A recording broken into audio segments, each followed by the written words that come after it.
Ah, ah. Ah, c'est compliqué la vie, hein. On va parler un petit peu vite fait de cette chose-là, la vie. Qu'est-ce que c'est que ça, la vie? C'est tellement compliqué et tellement simple à la fois, la vie, purée. On est des animaux comme les autres. Nous, les humains, on est des animaux comme les autres. La seule chose qui diffère entre un humain et un animal, c'est la taille et la complexité de son système nerveux et de son cerveau. Nous, les humains, avons un cerveau beaucoup plus gros comparativement à notre corps, et un système nerveux tellement complexe, un système endocrinien de ouf aussi, que on est capable d'utiliser notre mental d'une manière totalement ouf, quoi. On est capable d'avoir un degré de conscience totalement ouf.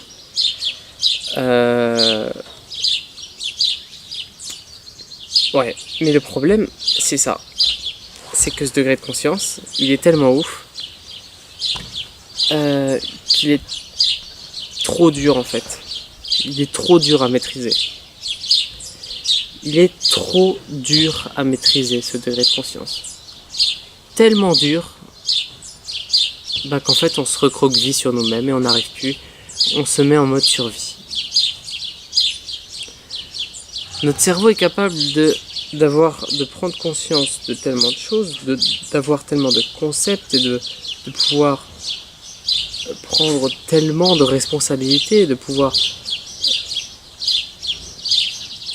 être... Il y a tellement qu'un seul mot qui me va en fait, c'est que pour moi il n'y a que conscient, quoi. Mais bref, notre intelligence est tellement complexe qu'elle en devient mais trop dure à gérer.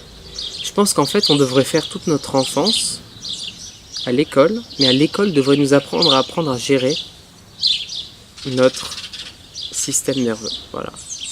Si l'école pourrait nous apprendre ça,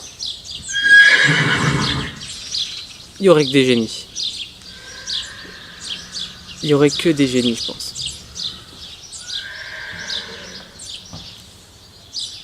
Ouais. Moi, ce que je constate, c'est qu'on n'arrive pas à vivre.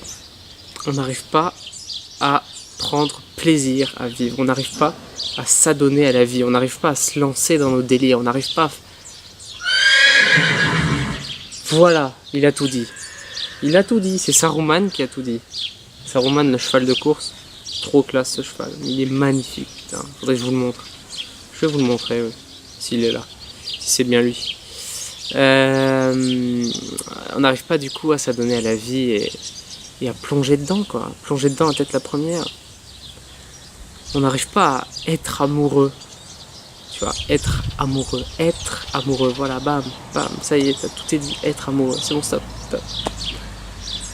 Non, on n'arrive pas à être amoureux, qu'est-ce qu'on fait à la place? On tombe amoureux. On tombe amoureux. Ça veut dire quoi tomber amoureux? Ça veut dire quoi? Ça veut dire que tu tombes, ok. C'est comme quand tu fais de la chute. Ah, c'est dur. Ouais, mais parce qu'il y a un nouveau cheval qui vient d'arriver, là, ça y est, ils sont tous fous maintenant. Je pourrais pas parler, moi. Pensez-vous à moi.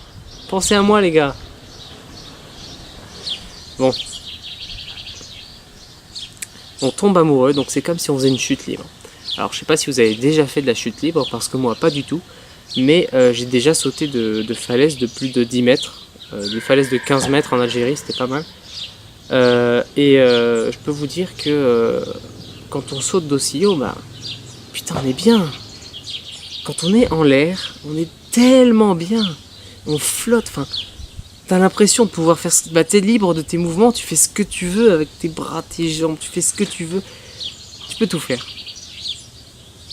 La chute libre, c'est formidable. Je comprends, mais c'est un truc de ouf, comment j'aimerais trop faire de la chute libre, du parachutisme et tout ça. Mais voilà, c'est trop cool, déjà rien de sauter de 15 mètres, alors j'imagine pas d'un hélicoptère. Par contre, le problème c'est la chute. Le problème c'est l'atterrissage. Quand t'as déployé ton parachute et que là tu dois encaisser le choc une fois au sol. Ou alors quand tu te sautes de 15 mètres et que tu fais un plat et que tu te tapes et qu'après tu tapes l'eau et que tu as super mal et que tu es là, tu étais en PLS sur la plage comme ça pendant 3 heures. Bon, ça m'est pas arrivé, mais j'ai vu quelqu'un à qui c'est arrivé. Voilà. Ce qui fait mal, c'est la chute. Tomber amoureux, c'est pareil, c'est la même chose. Tu tombes amoureux, tu tombes dedans, tu vois, tu te fais pas exprès, tu tombes dedans. Ah, c'est bien, ah, je vole. Ah. Bam, la chute qui arrive. Et là, t'es baisé. Et là, t'es baisé, qu'est-ce que tu dis? La meuf, c'était une salope, blablabla, de toute façon, c'était une pute. Quand je parle à des gens qui sont comme ça, moi, je pourrais jamais dire ça, moi, d'une meuf, tu vois. Ou alors, si je le dis, je le penserai pas du tout. Parce que j'aime bien me donner des genres, des fois, aussi. Donc, ça peut m'arriver de sortir des gros mots plus gros que moi. Mais, allez, passe.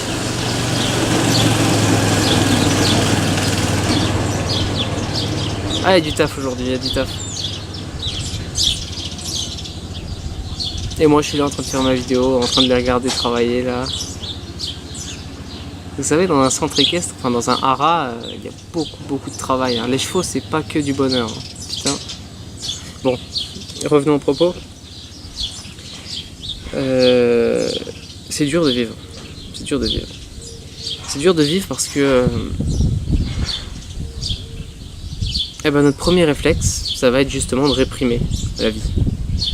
Pourquoi réprimons-nous notre propre vie? Pourquoi n'arrivons-nous pas à dire oui à tout, quoi? Ou alors tu me diras oui, il y a des gens qui disent oui à tout, ils disent même oui à des choses qu'ils ne devraient pas. Mais là c'est autre chose. Mais c'est autre chose et c'est la même chose. Ça veut dire que ces gens-là disent oui à tout parce qu'ils n'osent pas dire non à des moments où ils devraient dire non parce que c'est logique qu'ils devraient dire non, mais ils disent oui parce que la pression sociale est trop forte. Donc ils disent oui sous le poids de la pression sociale.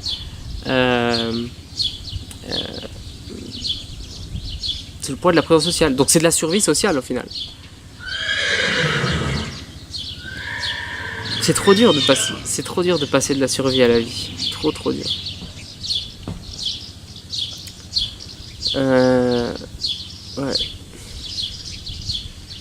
Ouais, c'est ouf. C'est ouf parce que notre premier réflexe c'est toujours la même chose, c'est la survie. Voilà. Ok. Comme si ce monde était agressif, comme si ce monde était violent envers nous, comme si ce monde voulait nous tuer à chaque moment. En fait, notre cerveau, il marche comme ça. Notre cerveau, il marche comme si le monde voulait nous buter à chaque moment et que du coup, il devait réagir en conséquence. Pourtant, c'est pas vrai, quoi. C'est pas vrai. Je vais en forêt, je dors en forêt, je me balade en forêt, je me connais en forêt, je mange des plantes en forêt, je mange des champignons en forêt, etc. Je fais plein de trucs en forêt. Pourtant, quand je dis ne serait-ce qu'une seule chose que je fais en forêt, à quelqu'un de la ville, mais je passe pour un fou, ouf malade. Mais les gars, moi je suis en mode vie, enfin j'essaye d'être en mode vie, c'est dur, même moi j'y arrive pas en fait. Je prône ça, mais c'est trop dur. C'est trop dur parce que voilà, c'est apprendre à maîtriser son mental pour qu'il arrête de réagir comme si on était dans la merde à chaque fois, quoi. Et en fait, je sais pas si c'est l'histoire de toute une vie ou pas, puisque le mec qui est en survie, pour moi, il vit pas encore. Pour moi, un mec en survie, c'est quelqu'un qui se base que sur son passé pour prévoir son futur et qui soumet et qui néglige complètement son présent. Quelqu'un qui va préférer faire une photo de tel ou tel monument plutôt que de l'observer, de le regarder. Non, un selfie plutôt, bien narcissique, tu vois. Toi-même, tu sais. C'est tout ça en fait. Et on n'arrive pas. Pour moi, c'est vraiment ça, c'est qu'on n'est pas vivant. Voilà, on n'est pas vivant tant qu'on n'est pas passé de la survie à la vie. Et passer à la vie, c'est quelque chose qui nous arrive plutôt spontanément. C'est par exemple quand on va rentrer dans un délire. Déjà, dans tous les cas, c'est quand on va rentrer dans notre présent, tu vois. Là, je suis trop bien. Là, je me reconnecte avec mon corps. Je suis trop bien. Je suis assis. J'ai mon hara qui vibre. Les oiseaux qui chantent. Le cheval qui tape. Le bon air frais. Enfin, chaud plutôt. Ah, je suis trop bien. Là, tu vois, je me reconnecte au présent. Je suis bien. J'essaye de me reconnecter à la vie. Si je me laisse aller à la survie, qu'est-ce qui va se passer là tout de suite? Demain, examen de ouf. C'est demain que va se jouer toute mon année scolaire. Bam, si j'ai pas cet examen, bam, je ne pourrai pas avoir ce travail, etc., etc. Mais tout ça, mais j'ai effacé de chez effacé. Je m'en bats les couilles, frère. Je m'en bats les couilles, frère. Tu vois, Caris? Ouais, Caris représente. Non, mais voilà, demain j'ai l'examen, après-demain aussi, de ouf. Je veux dire, toute mon année va jouer, j'ai 10 de moyenne actuellement. Toute mon année va se jouer sur ces deux examens là. Demain et après-demain. Ils sont durs en plus. Je dois tout connaître sur la forêt en fait. Et voilà. Pourtant, je m'en bats les couilles. Est-ce que j'espère que ça filme? Faites que ça filme. Oh putain, oui, ça filme. 11 en plus. Yes! Ça, c'est beau ça. De toute façon, je vais arrêter la vidéo ici, les gars. Je vous dis franchement. C'est dur de passer de la survie à la vie. C'est dur parce que c'est trop simple. Regardez, il n'y a rien de plus simple que ce que je viens de faire. Se mettre dans le présent. Se dire, ah, je suis bien ici. Je suis là où je dois être. Je suis là où je dois être. Voilà, tu te répètes ça. Tu te répètes aussi le matin en te réveillant. Ah, ça fait... Tu regardes ton corps, tu regardes tes mains, tu te dis, putain, ça fait plaisir d'être vivant, tu vois. Tu te dis ça là, ah, ça fait plaisir d'être vivant. Et rien qu'en te disant ça, mais là, tu peux te dire que tu te reconnectes à la vie, quoi. T'as envie de sourire aux oreilles. T'as envie de sourire aux oreilles. Et voilà, bah, se mettre à la vie, c'est s'adonner à ses délires aussi. Quand t'as un délire, t'as envie d'escalader tel ou tel arbre, bah, tu le fais. Tu le fais. Le problème, c'est que ton esprit de survie, ton mental qui est trop dur à dompter, lui il va te dire non, fuck you, tu ne fais pas ça, tu montes pas cet arbre là, tu vas te faire mal, à quoi ça sert? Tu vas te faire mal, à quoi ça sert? Tu vas te viander, tu vas te casser, machin truc, tu pourras pas faire tes examens, etc., etc., etc. T'écoutes pas ça. T'écoutes pas, tu as un délire et tu te lances tout de suite dans ce délire. Et c'est une technique ça d'ailleurs de se lancer tout de suite dans le délire pour se reconnecter à la vie, parce que ton mental il met 3 secondes à peu près à... Alors je sais pas, je pourrais pas vous argumenter, mais je sais qu'il y a un livre là-dessus. Mais en gros ton mental il met 3 secondes à traiter vraiment l'information et à donner des directives, tu vois, pour t'empêcher de faire ça ou ça. C'est-à-dire que si tu te mets à faire la chose, t'as une idée en tête, un délire qui vient en tête. Un délire qui vient en tête. Là, dans l'instant, tu as 3 secondes pour faire le délire. Si tu ne fais pas ce délire pendant 3 secondes, dans les 3 secondes à partir du moment où ça a apparu dans ta tête, bam, t'es baisé. T'es baisé parce qu'à partir de là, le mental, il va t'envoyer des pulsions, des pulsions, des pulsions de survie. Toujours plus de pulsions de survie. Et plus t'attends, moins tu auras envie de faire la chose. Moins tu seras motivé à faire la chose. Donc c'est vraiment, tu as une idée en tête, tu le fais. Tu as une idée en tête, tu le fais. C'est bon, j'ai parlé d'escalader un arbre là. Allez. Et bam, bam. Tu as une idée en tête, tu le fais. C'est parti.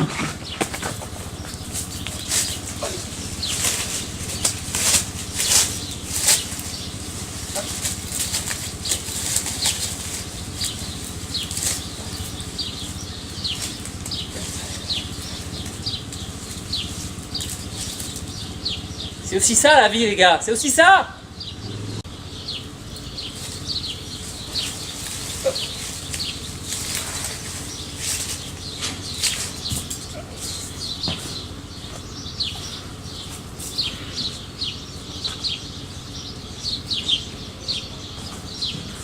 Super bien taillé.